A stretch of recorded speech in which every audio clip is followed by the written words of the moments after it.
I'm Brian Van from SportBikeTrackYour.com, and today we're going to install the Woodcraft clutch cover slider on our 2014 STG Road Racing World Honda CBR1000RR project bike.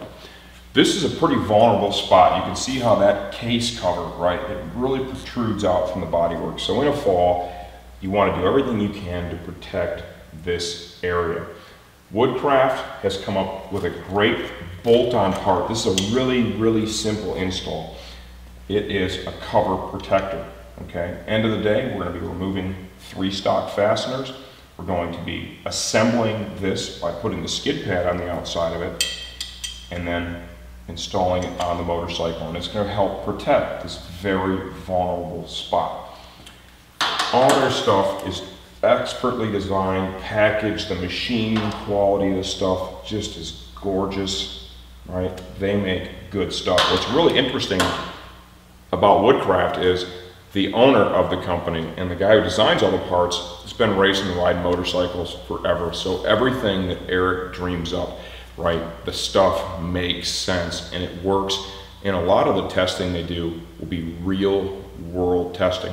When you've ridden a motorcycle for as long as he has, you learn a lot along the way. So everyone who buys a Woodcraft product for their motorcycle is truly benefiting from all those years of experience that Eric has gained. Instructions. This is another spot they do a great job. This one has a small photo. As I went through the box and I started to look at the fasteners that came with it, I noticed that there were 3 different length fasteners. They call that out here and they show the bolt locations, 1, 2, and 3 that we need to replace. Number 1 is the longest bolt, number 2 takes the second, and number 3 is the shortest of the bolts. There's also a spacer that needs to be used, which is included. It's going to go in here between the cover protector, right, and the engine cover, and that's the one that takes the longest bolt. The other thing that we have to do is we have to install our skid pad on the cover protector. They recommend that you use a little bit of thread locker. We're going to use blue thread locker for this.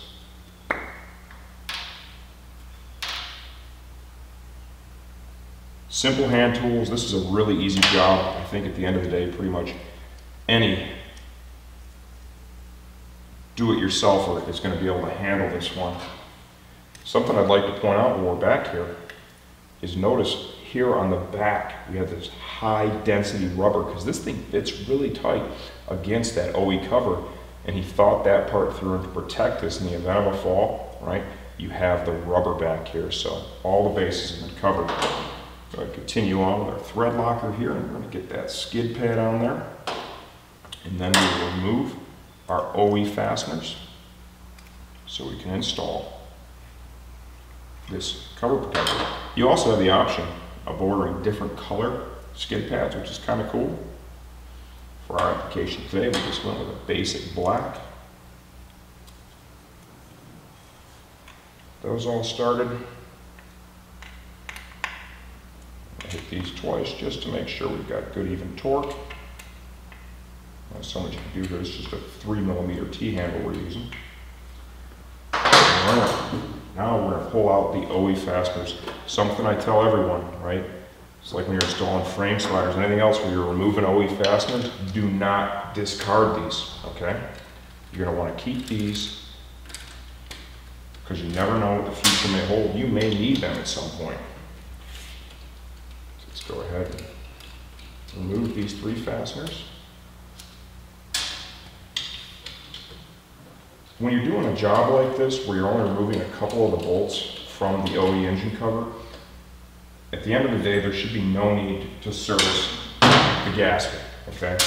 You should be able to leave it without any issue.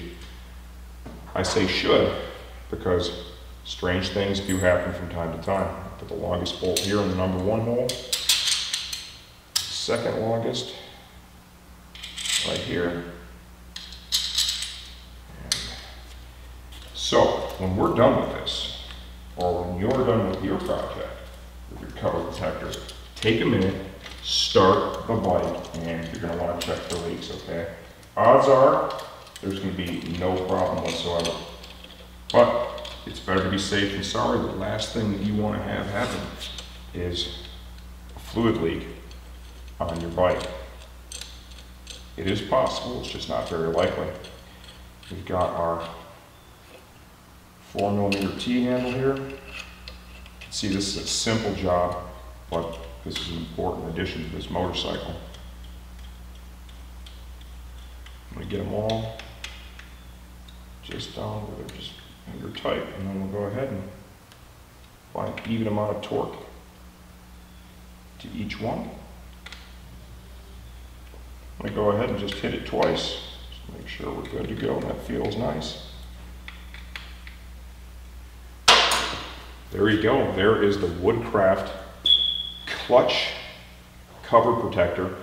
Got it installed on our 2014 STG Road Racing World Honda CBR1000RR project. Remember, key step, right? We haven't even started this bike yet, so we're not going to be able to check this bad boy for leaks until I get the rest of the motorcycle done and we fire it up for the first time. But for your bike, make sure before you ride it, you run it